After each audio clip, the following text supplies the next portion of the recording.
Good evening. I just want to apologize in advance. I'm having some stomach issues, so I'm sorry if that affects my speaking. Furthermore, on September 11th, 2001, we watched our world change forever. We were told a simple, tragic story, a catastrophic failure of imagination, a few dots that never got connected. But what if the tragedy wasn't just a simple mistake, but a devastating failure of international intelligence? The official story demands that we believe that the most powerful intelligence network in our history, the CIA, simply just missed the plot of 9/11. Tonight, I'm going to argue that that theory does not hold up. I believe, and the evidence suggests, that the catastrophic failure of 9/11 was not due to a complete absence of intelligence, but rather the intentional or critical withholding of specific actionable information by international intelligence agencies, suggesting a wider failure of accountability across the board. To understand the failures, you have to know what our agencies already knew. The idea that 9/11 came out of the blue is just false. First, I want to tell you guys about the government that knew that Al Qaeda was a threat. The, comfort, the core danger was confirmed using signals intelligence. If you don't know what that is, it's the technical term for listening in on foreign phone calls and digital chatter. This allowed the CIA to develop a clear picture. In fact, the CIA first identified Osama bin Laden as a serious threat in 1993, and by 1996 began providing hundreds of classified warnings to the Clinton administration, detailing the escalating danger. Second, the terrorists were not funded by small-time criminals, but by institutionalized money. The 9/11 Commission's monograph on terrorist financing concluded that Saudi Arabia was the source of the funds that flowed to the hijackers through foreign financial facilitators and Islamic charities. This funding system was an integral part of the Al Qaeda operation. This leads us directly to the most staggering failure of all: the CIA's handling of the hijackers.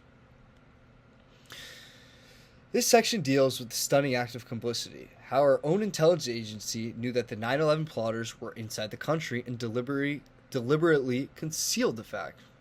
The Malaysia tracking failure. The CIA first confirmed the presence of future hijackers Khalid al-Midhar and Nawaf al-Hazmi.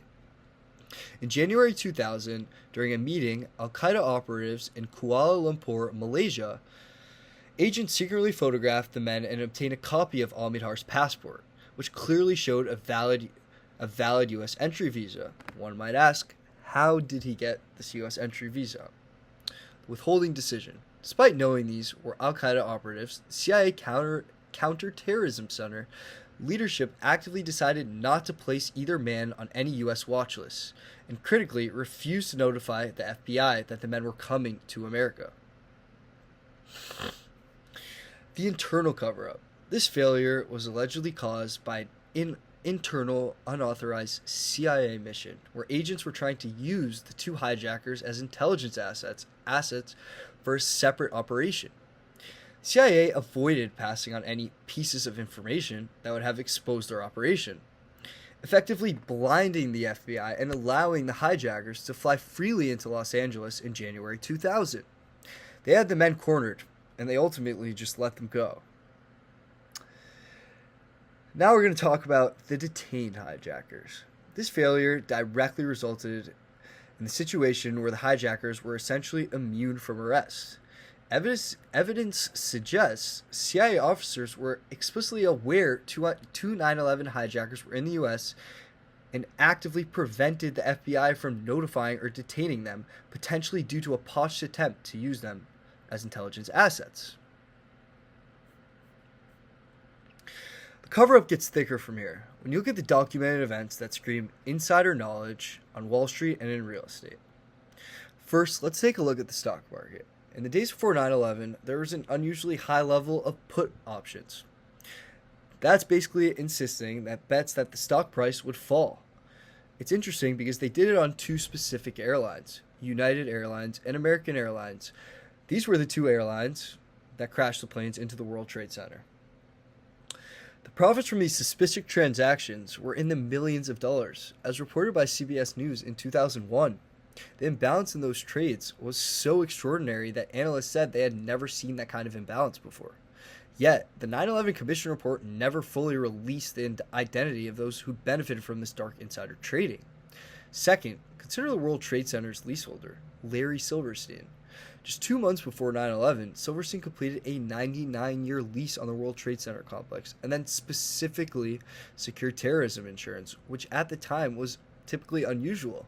After the attack, he controversially argued the two planes counted as two separate events to double his payout from $3.55 billion to over $7.1 billion. This timing is almost impossible to defend as random luck.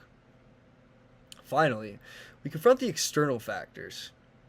The external factors and the external actors who had prior knowledge and were given a clear path by the U.S. The collapse of World Trade Center 7, a 47-story skyscraper, was not struck by a plane, remains a point of deep skepticism. Its destruction was not a gradual burn, but a rapid symmetrical drop. Investigators noted a period where the building fell at a near freefall acceleration, meaning that the structural resistance of the building, of the steel columns, was suddenly and just completely removed. The only possible way to do this was explosive, which brings us on to our next point about the Mossad.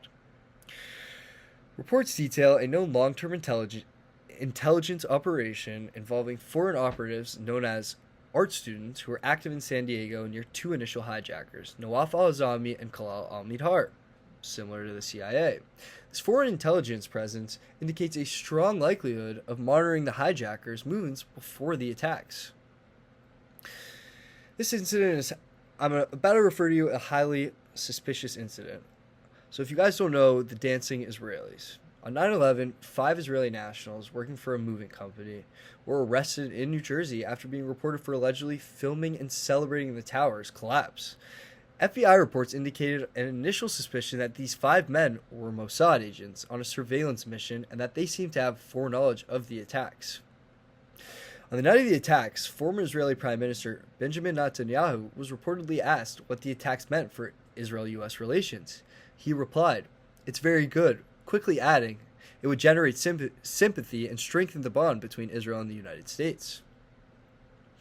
Despite initial detentions and questioning regarding their prior knowledge, the individuals involved in the Dancing Israelis incident were held in custody for over 2 months and subjected to intensive interrogation and polygraph tests before being ultimately released and deported. It's important to note that these polygraph tests were never released. The failure to release evidence continues today. The 28 pages from the joint original congressional inquiry detailing specific sources of foreign support for the hijackers were kept classified for years, confirming the official prioritization of protection foreign relationships over the revealing truth. The story of 9/11 is not over. We can no longer accept the official conclusion of unconnected dots. When there's documented evidence of deliberate concealment and failure to act on this matter, the intelligence was there. The willpower to act on it was not. We owe it to the victims and to our future security to demand full transparency of the fact that leads that we discussed.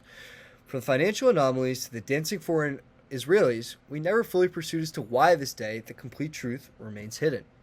I ask you to consider this. What happens when the people pay you to protect you are the ones protecting the secrets? Thank you guys and have a good night.